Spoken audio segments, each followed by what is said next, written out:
안녕하세요. 주준아입니다. 오늘 코스피 지수는 0.52% 하락한 2439.62포인트로 마감하였습니다. 외국인과 개인은 각 2,942억, 2,924억을 매수하였고 기관은 5,958억을 매도하였습니다. 상승 종목은 240 종목에 하락 종목은 615 종목으로 지수가 하락하면서 많은 종목들이 하락하는 모습이었습니다. 지수는 현재 바닥을 찍고 반등을 하는 모습이지만 오늘은 주춤하는 모습이었습니다. 바닥을 찍고 상승 방향으로 돌린다고 해도 매일 올라갈 수만은 없는 것이 당연한 이치이고 시장이 상승을 유지해 준다고 하더라도 끊임없이 흔들릴 것입니다. 코스닥 지수는 0.4% 하락한 804.34포인트로 마감하였습니다. 코스닥의 경우 외국인과 기관이 각 999억, 497억을 매도하였고 개인이 1522억을 매수하였습니다. 상승 종목은 433종목에 하락 종목은 968종목으로 하락 종목이 2배 이상 많은 하루였습니다. 전 종목이 투매가 동반되는 시장이 다시 발생하지만 않는다면 시장의 흔들림은 크게 문제가 되지 않으니 잘 견뎌내야 하는 몫은 투자자의 몫입니다. 가장 유리한 입장에서 주식을 매수하려면 어떻게 해야 하는가? 우선 투자자는 매수하고자 하는 주식은 물론 그 기업이 속해 있는 업종에 대해 증권가에서 현재 어떻게 평가하고 있는지를 사실적으로 또 분석적으로 짚어봐야 한다.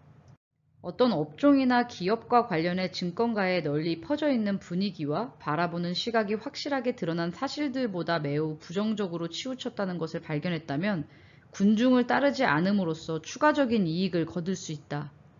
또 현재 증권가에서 가장 주목하는 기업이나 업종의 주식을 매수할 경우에는 자신이 매수하려는 이유가 충분히 사실에 근거한 것인지 또 분위기에 휩쓸려 너무 높은 가격을 지불하는 것이 아닌지 다시 한번 주의 깊게 돌아봐야 한다. 워렌 버핏의 스승으로 잘 알려져 있는 필립 피셔 투자 고전 위대한 기업에 투자라는 책의 한 구절을 함께 살펴봤습니다.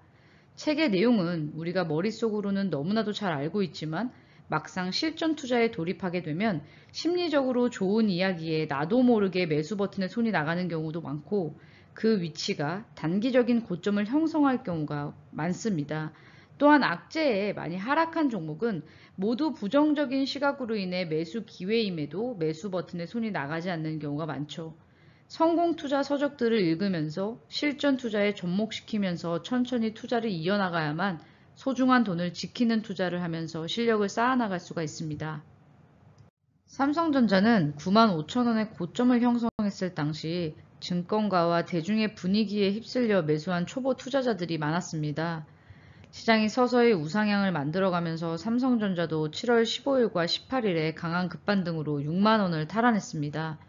주식 매매를 할 때 조급한 마음은 매매 실수를 유발할 수 있습니다. 주식이 계속 오를 것이라는 환상에 빠진 사람들은 주가의 급등에 흥분하면서 자신이 감당할 수 없는 금액을 고점에 매수합니다. 그렇기 때문에 단기 고점에서는 거래량이 증가하면서 기존의 주주들에게 매도의 기회가 되는 것이죠. 반대로 주가가 빠지면 이렇게 흥분했던 사람들은 공포에 빠지게 됩니다. 이러한 공포심은 자신이 감당할 수 없는 금액으로 주식을 매수했기 때문에 발생하는 것입니다. 대부분의 사람들이 실망을 하고 공포에 빠지는 순간 주가는 반등하기 시작합니다. 그래서 95,000원에 가졌던 마음을 주가가 하락할 때 반대로 가져야 하고 주가가 많이 상승했을 때는 공포를 느껴야 합니다. 단기적으로도 마찬가지입니다.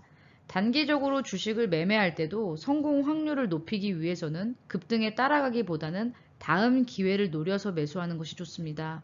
아무리 상승장이 찾아온다고 하더라도 개별 종목별로 보면 매일매일 상승하는 종목은 흔하지 않습니다. 매일매일 주가가 상승해 급등하면 오히려 매도의 시기가 가까워졌음을 뜻하기 때문에 조심해야 합니다. 삼성전자도 매수하고 싶다면 급등하는 날이 아닌 상승을 하다가 주춤하는 날을 기다렸다가 매수하는 것이 좋습니다. 삼성전자가 완전히 추세를 돌리기 위해서는 시간이 필요할 수 있기 때문에 급하게 매매할 필요가 없다고 생각하고 오히려 현재 시장에서는 중소형주들이 돌아가면서 급반등이 나오고 있기 때문에 낙폭이 과도하면서 투자를 해볼 만한 중소형 종목을 분산해서 매수해보는 것도 좋은 방법이 될 수 있습니다. 그럼 주주나의 관심 종목 리뷰 보고 갈게요. 첫 번째로 보실 종목은 한화 에어로스페이스입니다. 저는 가치 투자를 하면서 예상치도 못했던 갑작스러운 급등이 나올 때 카타르시스를 느낍니다. 무언가 답답했던 가슴이 뻥 뚫리는 기분이죠. 하나 에어로스페이스도 한국항공우주, LIG 넥스원과 함께 UAM, 우주항공, 방산 관련 종목으로 함께 공부했지만 하나의 오너 리스크 때문인지 주가가 4만원에서 5만원 중반에서 박스권을 형성하면서 오랜 시간을 보냈습니다.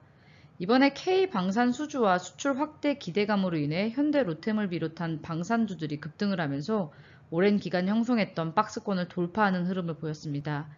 물론 금요일에 양봉이 길었고 그동안 묵혀있던 매물들이 나오게 되면 일시적인 조정이 나올 가능성도 있지만 러시아의 우크라이나 침공에 따른 유럽의 긴장감 확대로 인해 방산비가 확대되면서 우리나라 방산업체들도 수출이 증가하고 정부의 우주산업 투자 확대와 미래 먹거리인 도심항공 모빌리티 기대감까지 생각한다면 장기적으로는 충분히 추가 상승도 가능할 것이라고 판단하고 이 종목군은 장기 보유해볼 만한 종목이라고 판단하고 있습니다.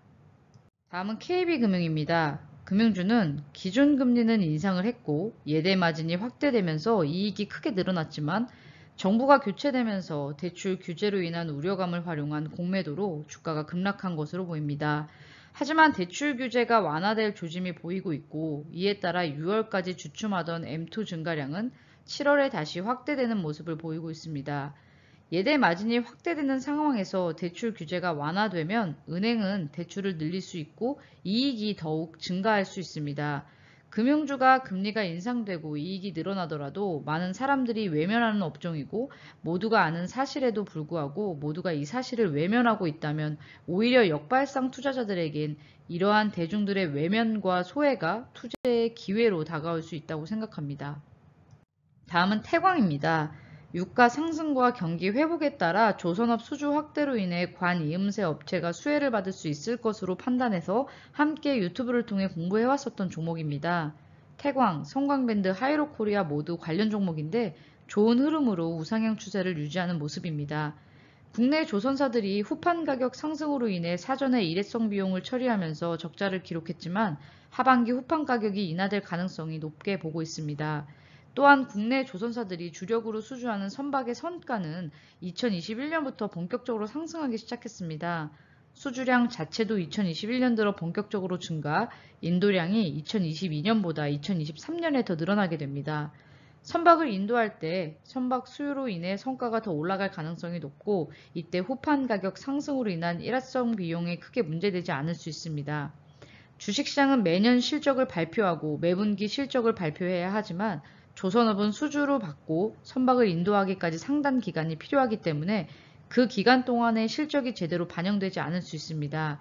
하지만 지금 수주 상황으로 봤을 때 조선업이 호황인 것은 분명한 상황입니다. 실적이 눈에 들어오게 되면 오히려 주가는 상당 부분 올라간 이후일 가능성이 높습니다. 다음은 한화손해보험입니다. 보험주들은 영상을 통해서 정말 오래전부터 공부를 해왔던 업종입니다. 차트를 보면 투자자의 성향에 따라서 사고 팔고를 반복할 수 있는 종목이고 깊숙한 눌림목마다 모아가는 투자를 해도 좋은 종목입니다. 저는 개인적으로 장기적인 관점으로 종목을 접근해서 매수해 좋은 수익까지 보유하는 투자자이다 보니 눌림목에서는 기회를 놓치지 않고 지속 모아가고 있는 종목입니다. 늘 급등을 하면 눌러주면서 충분히 매수 기회를 주는 종목이기 때문에 매수에 급할 필요도 없는 종목입니다. 수익을 줬다가 손실을 줬다가 반복하지만 손실 구간마다 조금씩 추가 매수로 수량을 늘렸고 이제는 좋은 수익으로 자리 잡아준 종목이 되었습니다. 출발 전 바닥에서의 주가의 등락은 우리가 당연히 겪어야 하는 단기 변동성입니다. 여유롭게 보유하다 보면 좋은 수익을 줄 만한 종목이기에 잘 보유해 보려고 합니다. 하나손해보험은 캐롯손해보험의 최대 주주입니다. 캐롯손해보험은 1호 디지털 손해보험사로 이번에 투자를 받으면서 기업 가치가 1조로 평가됐는데 캐롯손해보험은 주행거리만큼 보험비를 지불하는 방식으로 고객들을 늘려나가고 있습니다.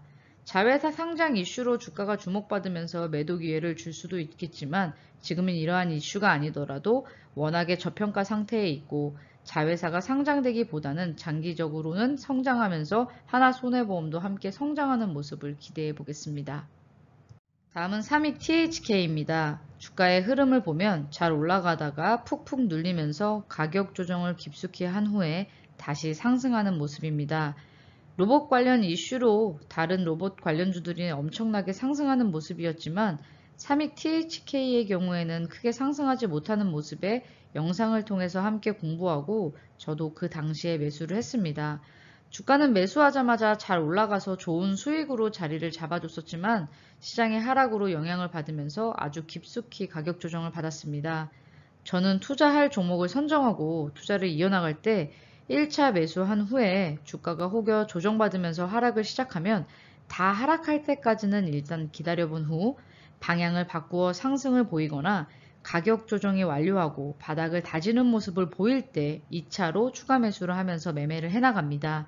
이 종목 역시 깊은 눌림목에서 우리는 조금 더 추가 매수로 수량을 늘렸고 오늘 급등으로 다시 한번 좋은 수익으로 자리 잡아준 종목이 되었습니다. 조금은 다른 종목들에 비해 느리다고 해도 상관없습니다. 주가는 늘 언제나 본인의 가치를 찾아가니까요. 이번 상승으로 이전 고점을 넘어가 주면서 모두가 좋은 수익을 내면 좋을 것 같습니다. 같은 업종의 종목이라도 상승의 시간은 완벽하게 같지 않을 수 있습니다. 때로는 선택한 종목이 다른 종목에 비해 느리고 천천히 간다고 할지라도 그 끝은 알 수 없기에 소신을 유지하는 것이 투자에 있어서 중요하다고 생각합니다. 주주나의 자료는 참고 자료이며 투자의 책임은 본인에게 있습니다. 시장의 상황에 따라 의견이 변동될 수 있다는 점을 꼭 기억하셔서 신중하게 매매하세요. 오늘 함께 공부해보고 싶은 기업은 현대건설기계입니다. 동사는 인적 분할하여 설립된 신설회사로 2017년 5월 재상장하였으며 분할 전 회사인 현대중공업의 건설장비 사업 부분을 영위하고 있습니다. 건설기계 산업의 시장 침체가 새로운 성장 사이클에 접어들면서 현지화 모델, 전략적 제휴 등을 통한 신흥시장, 주력시장에서의 판매 확대를 추진하고 있습니다. 19년 분사하였던 현대코업오션은 2021년 10월 1일부로 현대건설기계와 합병하였습니다. 현대건설기계는 굴삭기, 휠로더, 백호로더, 스키드로더 등 다양한 건설 장비와 산업 차량을 생산하는 종합 건설기계 전문 기업입니다. 글로벌 건설 경기 확대와 신흥국 인프라 투자 등으로 2021년 매출과 영업이익이 증가해 주가도 많이 상승했지만 올해 실적 부진으로 주가가 다시 많이 조정받았습니다. 실적 부진 원인으로는 중국의 봉쇄 원인으로 중국 수출이 부진했고 우크라이나 전쟁으로 인해 유럽에서 물류 지연 영향으로 매출이 감소한 것으로 보입니다. 하지만 인도와 브라질, 북미 국내 시장에서의 전년 동기 대비 증가할 것으로 보입니다. 현대건설기계의 PER은 6.72에 PBR은 0.56, 현금 배당 수익률은 3.1%입니다. 하지만 이 자료는 2021년 기준으로 올해는 실적 추이로 봐서 더 크게 개선될 것으로 보이지는 않습니다. 하지만 전쟁이 종전된 이후를 기대해 보는 것이 좋을 것으로 보입니다. 현재 주가도 저평가 구간에 있기 때문에 만약에 재건 이슈가 발생되면 충분히 상승을 보여줄 수 있는 종목으로 보입니다. 차트를 보면 2021년 5월부터 하락해 2022년 2월 25일 최저가를 형성하고 반등을 시도하는 모습입니다.